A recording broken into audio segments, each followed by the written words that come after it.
Everyone knows a nerd. Oftentimes you might just be that nerd. Nerds are a subculture of the human race that are rapidly dilapidating the correct ways of life on our planet. They must be stopped. Nerds come in many shapes and sizes. Some of them are smart, whilst others are incomprehensibly dumb. There is really no single way to identify what a nerd actually is, or if a person might be one.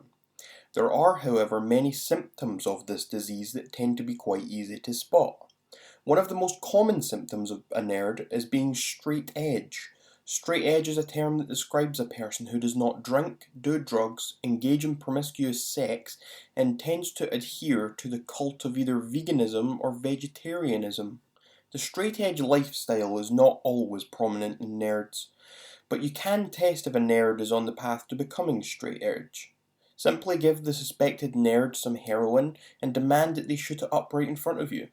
If they refuse, then they are already set on that path to becoming straight edge. If, however, they oblige, then you can be sure that that suspect is innocent of being a nerd. Other common symptoms of being a nerd include having glasses, receding hairlines, cancer in infants, homosexuality, the common cold, allergic reactions to dank memes, obsession with wind farming, owning Nintendo products, or watching the news. Back to the subject of heroin. You should be relieved to know that it is in fact the one and only cure to being a nerd. Scientists have spent decades researching remedies on how to beat the disease known as Incompetent Nerd Syndrome. Unfortunately, the leading scientists of the US have come up short. Fortunately, the leading scientists of Russia found that heroin suppresses the nerd genome so long as the patient is under the age of 47.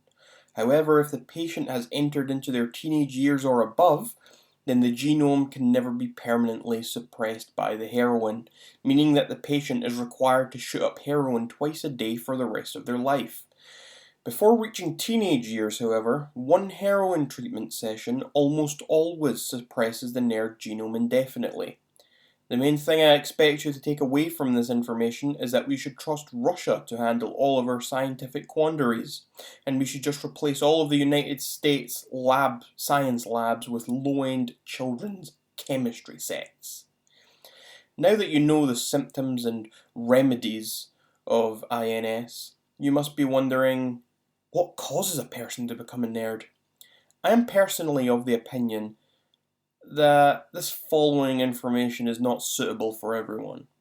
This information I'm about to give you is extremely sensitive, and you must proceed on with your life as normal. There is only one thing that causes people to become nerds: vegetables. Excessive consumption of vegetables cause certain genes to become corrupt and inevitably go rogue, resulting in them transforming into what we know today as the nerd genome. Continued vegetable consumption only seems to multiply the nerd genome, and before you know it, innocent people become nerds. So what have we learned today, class? We learned that if you see someone eating a vegetable, you should hook them up with your local heroin dealer. You're welcome, society.